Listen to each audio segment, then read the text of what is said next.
Hey guys, just wanted to do a quick update on the 125 saltwater tank.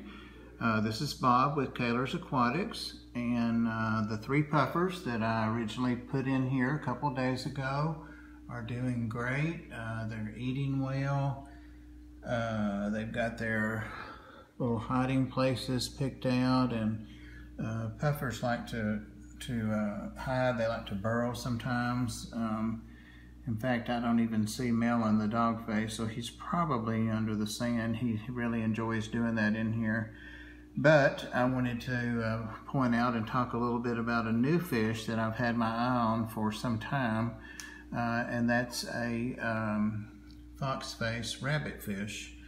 And I recently acquired one, and I decided rather than transitioning it, it was fairly new, about a week at the local fish store. Rather than putting it in the 40 breeder and then moving it here, I just go ahead and put it in this tank since the parameters are doing fine. They're very hardy fish. They're from Indonesia. Again, it's a Foxface rabbitfish. Get about 9 inches long in the wild, so probably close to that. 125 is the recommended tank size and above, so we're in accordance with that. He's a little shy. He does come over when I feed, and he does eat. That's the big thing about them, is they do require some coaxing sometimes. He's eating some mysis, some spirulina, frozen brine shrimp, and he also eats a little bit of some crushed pellets, which they were giving him at the local fish store. Still got some bubbles forming in there, so as the tank's settling. Have not moved these rocks around yet, but I plan to do that soon and make 2 islands, as I've said several times. Maybe I'll do it right after this video, but just wanted to introduce this new little fish, and he's about 3 inches long, maybe 2 3/4. He does a real interesting thing. Oh, and by the way, I'm sure Chewy will put in the comments, he is venomous. His dorsal spines are venomous, and they do great in a community tank as long as you don't put any other Foxfaces with them. You can only have one in a tank. So they're quite territorial, but they get along with other fish. And they're recommended to be with even aggressive fish. They can handle that because of their venomous spines. But he does a real neat thing. He's about stopped doing it. I'm saying he, I have no clue. When it sees its reflection, it flicks its, there it goes. It's the coolest, and of course it saw me talking.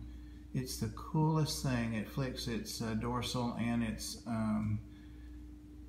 ventral spines in just a split second, and it does all of them instantly, and it's so cool. It's such a neat thing to see, as if to flash them to say, hey, I'm venomous. It's not poison, it's venomous. So, and it does really hurt, the literature says. So I think I've covered most of the high points about this fish, everything I can remember from my research anyway.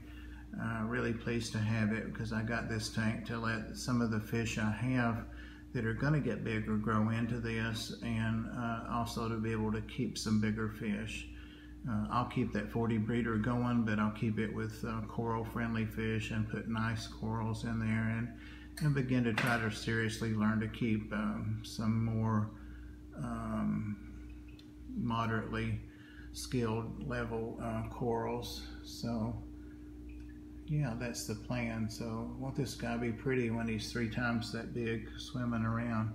I expect him to buddy up with the black and white butterfly fish I have, if not the copper banded butterfly fish. Those are going to be coming over here soon. Maybe tonight or tomorrow, as long as parameters stay stable. I'm going to be driving rather than ordering off Amazon a couple more, maybe 3 or 4 of the tidal hang on back filters, as I'm gradually throwing away the new aqua clears, which are junk now, sadly, because that was a great filter for many years, but all of my old ones are slowly dying. I have one that's over 15 years old, and it's given me some trouble, but again, the new replacement parts and that kind of thing are just cheaply made, so they're not interested in the quality since the company that bought them.